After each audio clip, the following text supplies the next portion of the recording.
Hey everyone, this is MusicTechHelpGuy, and in this video I'll give you a full tutorial and demonstration of the Modulator MIDI effects plugin in Logic Pro 10.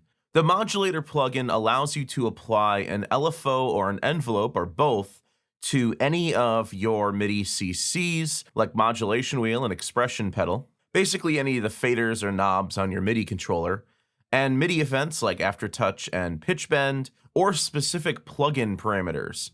Now, about 5 years ago, I did an initial tutorial on this plugin, but since then, Logic has gone through many updates, and back then in Logic 10.0 or 10.1, the Learn Plugin parameter feature was not an option.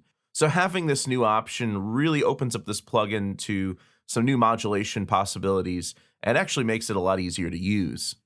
Before I get into the tutorial, let me show you a couple examples of some modulation effects that you can create with the modulator.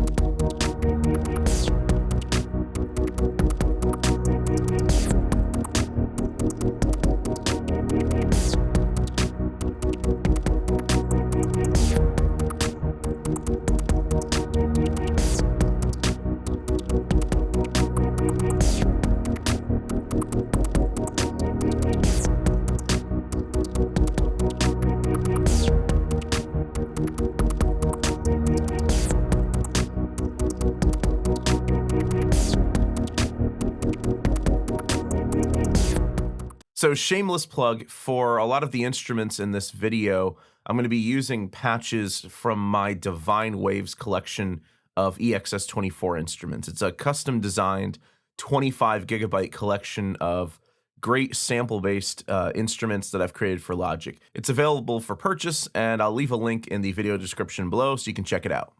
You can turn on the LFO here, you can turn on and off the envelope here, so let's start with the LFO section first. An LFO is a low-frequency oscillator. So in analog synthesizers, this is a low-frequency voltage that can be used to control modulation targets, things like filter elements, volume, pitch, whatever. So the first element of an LFO that I want you to understand is the rate of the LFO. This is the speed at which the LFO cycles. So right now it's clock synced to a quarter note. But in analog synthesizers, this would be some value in hertz.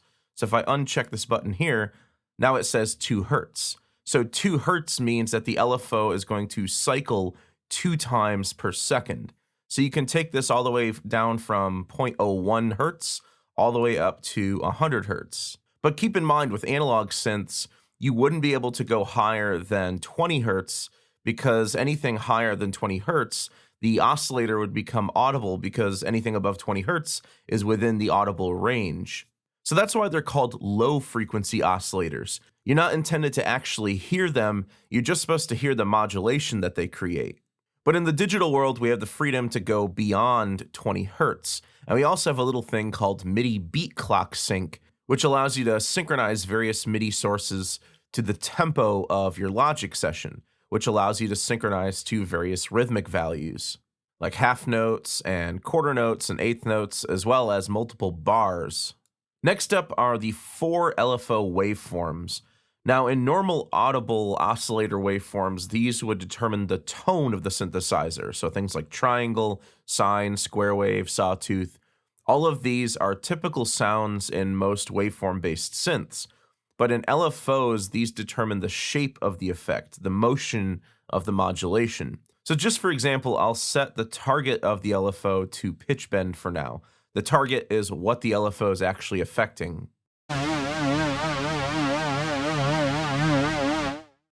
So you can see in here that this is modulating the pitch of the instrument, and the shape is a triangle wave, and the motion is moving in the shape of a triangle wave at the specified rate that I've set here. If you turn off the sync button, this will synchronize to hertz rather than musical values.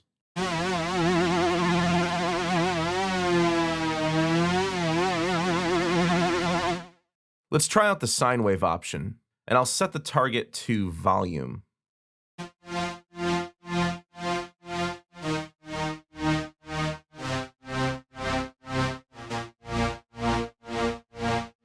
The square wave is incredibly helpful for stutter and pulsing effects because unlike triangle wave and sine wave where the modulation varies across time, the square wave is simply an on-off repeating pattern.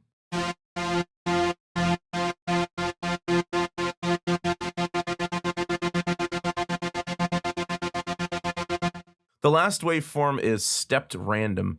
This is just a random stepped effect.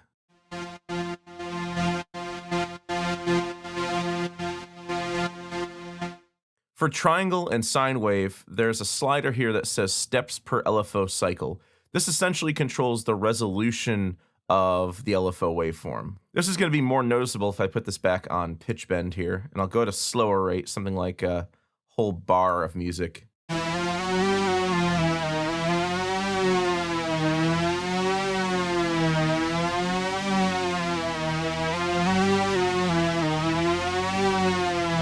So the more steps per LFO cycle, the higher the resolution, and therefore the smoother the modulation. For square wave and the stepped random, this becomes a smoothing slider, which is especially helpful with the square wave for smoothing out and softening tremolo and pulsing effects.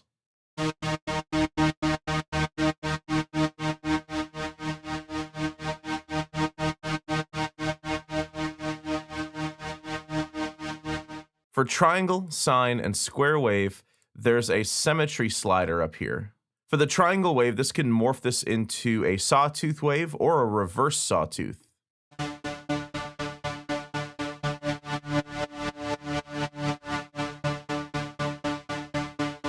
For sine wave, this creates a similar shape, and for square wave, this controls the length of the up pulse.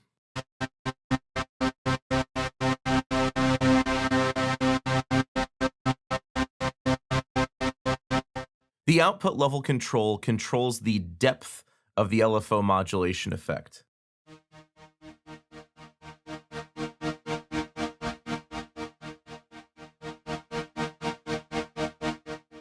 And the offset controls the starting position of the modulation. So this is really obvious when I pull the output control down, but then move around the offset.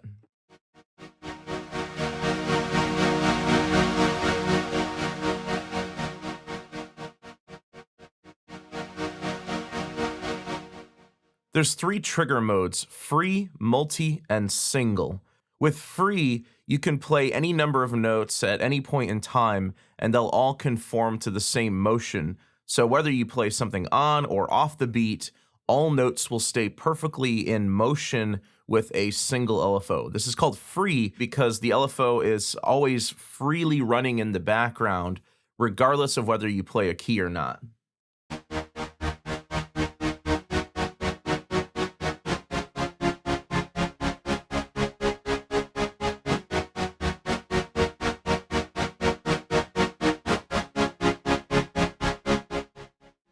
So this is really helpful for pulsing musical ideas where you want to make sure that that pulsing effect always stays in time to the tempo of your session. With multi, this allows notes to re-trigger the envelope. So if I start playing one note and then come in with a second note that's outside of the LFO motion, it'll re-trigger the LFO.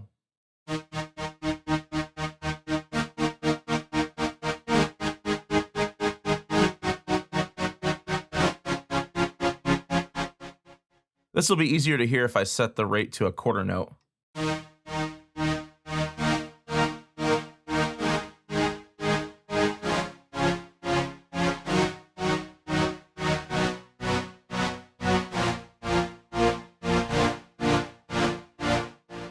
So you can see when I play a note that's on the upbeat or on the offbeat, it's re-triggering the LFO and changing the rhythm of the LFO motion.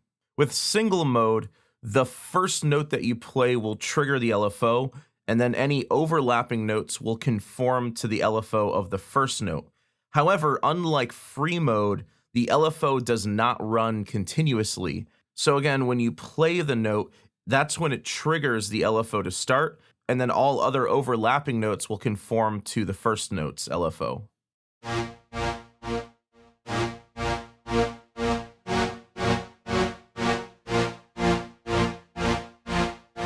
Next, let's try to pair this to a plugin parameter. So I've got the channel EQ up here, and I'll turn on the low pass filter here. And what I'll do from the target menu here is choose Learn Plugin Parameter. And then I'll go back to the channel EQ and click on the cutoff frequency for the low pass filter. Now you can see that the filter is sweeping continuously at the rate of the modulator.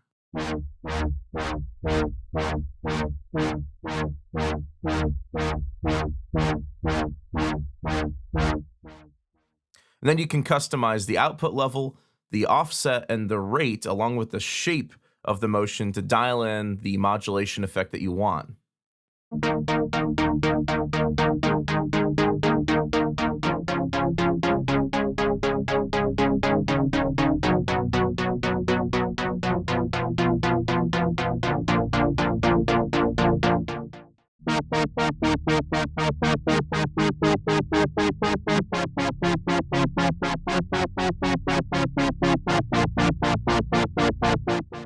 So things like a filter sweep here are pretty noticeable, they're pretty jarring.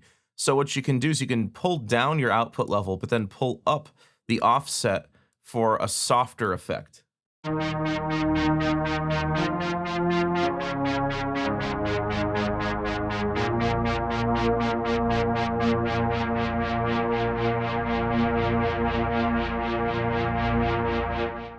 And then pull up the smoothing slider to smooth out the effect even more.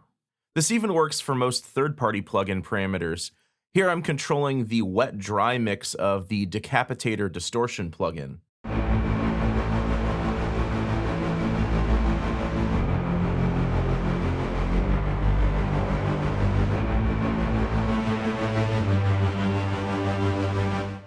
And here I'm using it to control the wet-dry mix of the Valhalla Shimmer plugin. So I'm using a really slow triangle wave motion in single mode. So every time I play a key or a chord, it triggers the mix to move up. So I gradually get more and more reverb and less dry signal.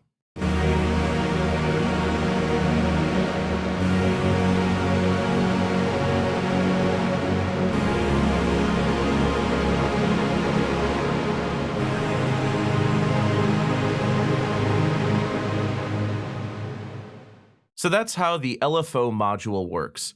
Next, let's take a look at the envelope module. The difference between an envelope and an LFO is that envelope modulation only happens once, whereas an LFO repeats itself. So the modulation routing still works the same. So let's say you wanted to control volume. You can still select that from here. And you can control the output level and offset here.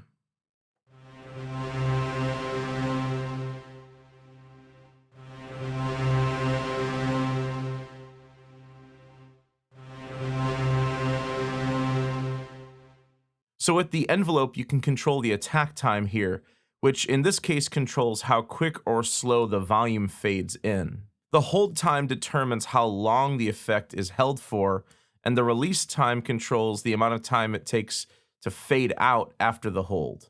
I'll assign this to the channel EQ's high cut frequency again, and let's give this a shot.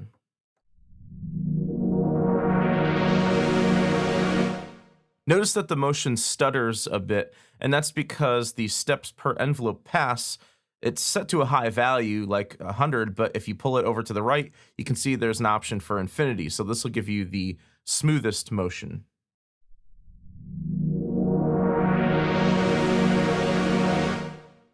Now, if I pull my hold time in a bit, and pull my attack time forward a bit, you'll be able to hear both the attack and release of this filter sweep.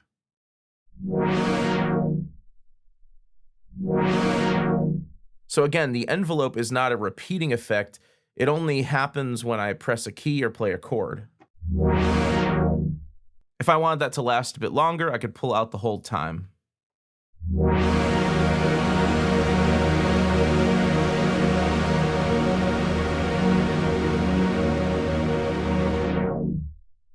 So there, the hold time was 8,000 milliseconds or 8 seconds.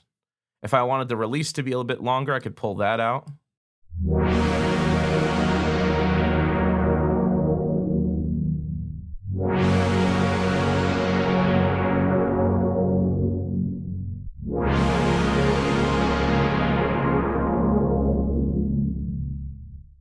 For a less drastic effect, you can try adjusting the output level and the offset to narrow the range of the modulation.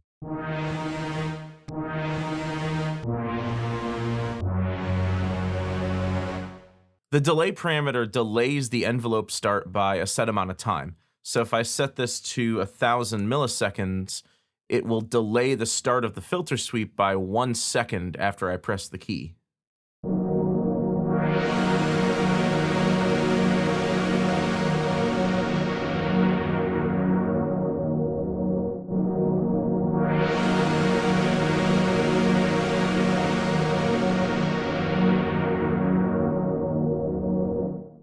One really cool thing about this is that, like the LFO, you can sync each of the envelope stages to a musical rhythm. So let's say that I want the attack time to be a quarter note, I want the hold to be a half note, and then I want the release to be a quarter note. Now I have an envelope that lasts exactly one measure of 4/4 time, so 4 beats total.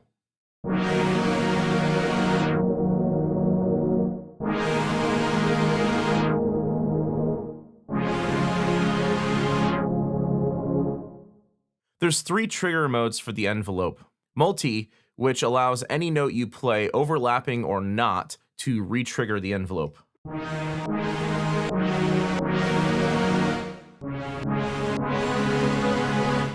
Single, which only allows the first note you play to trigger the envelope.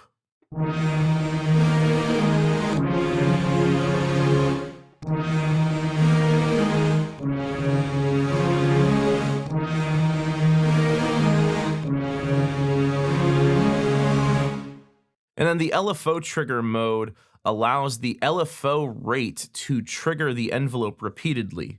So if I turn the LFO back on, I'll set the target to off, and then I'll play around with the rate here. So if I set the LFO rate to 1 bar, for example, it'll only re-trigger the envelope when the start of the envelope falls at the beginning of 1 bar of music.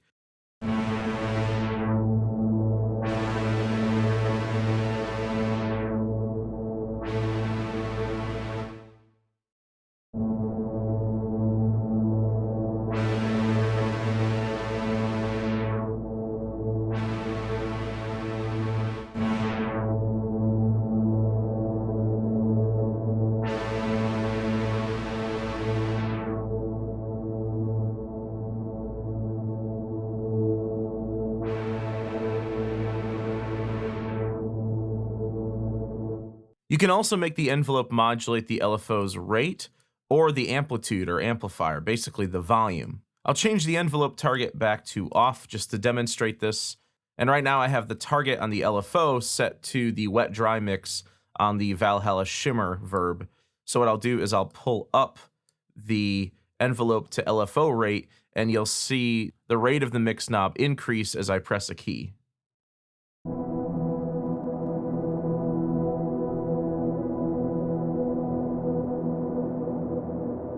Let's go a little faster.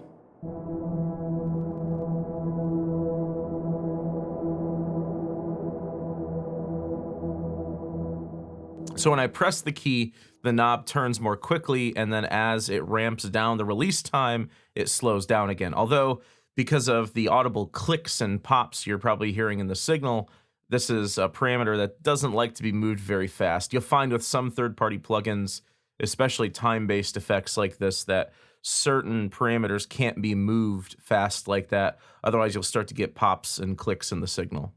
So here I'm using the envelope to LFO rate and envelope to LFO amp, and I have the LFO controlling the decapitator mix, while I also have the envelope controlling the high cut filter in the channel EQ, and then I just have Valhalla Shimmer in here just for some reverb.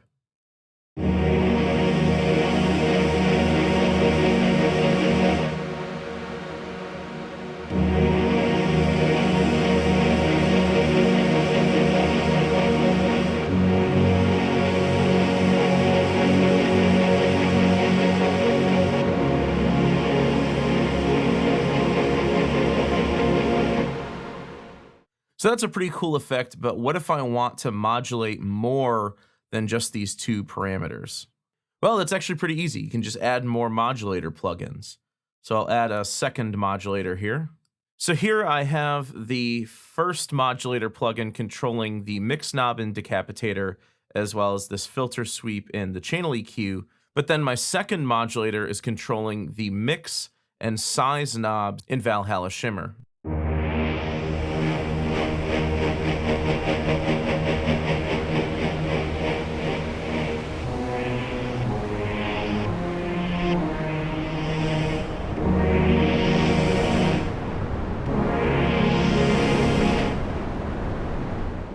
So you can get some pretty trippy modulation. The only downside here is that you can't invert the LFO or envelope modulation direction. So for example, the size knob, right now I'm only able to make the size knob go up with the envelope and then back down. I can't make it go down and then back up because there's no invert button. Now you might say use the smart controls or the controller assignments and invert it, but I've tried all that and I can't get the control to invert using either of those methods, but there is one sort of sneaky workaround. What I'll do is load up the scripter plugin, and I'll load the MIDI to plugin parameters preset. And then I'll click Learn MIDI Input to learn a continuous controller on my MIDI keyboard. So I'll just turn a knob on my MIDI controller, and it's learned CC27. And then what I'll do is select Learn Plugin Parameter from Target 1, and click on the size knob. Then in the modulator plugin, rather than this going directly to the Valhalla Shimmer size knob, I'm going to make this go to CC27, the one that I just learned over here. So now the scripter plugin is more or less just a pass-through.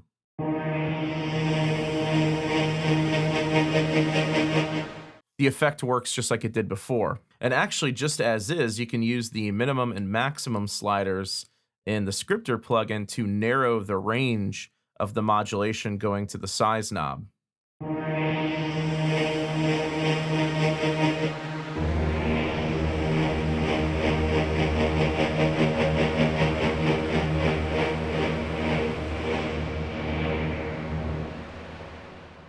So the size knob's not fully sweeping anymore, it's just sweeping within a more narrow range. But if I invert the minimum and maximum sliders, I'm effectively inverting the modulation.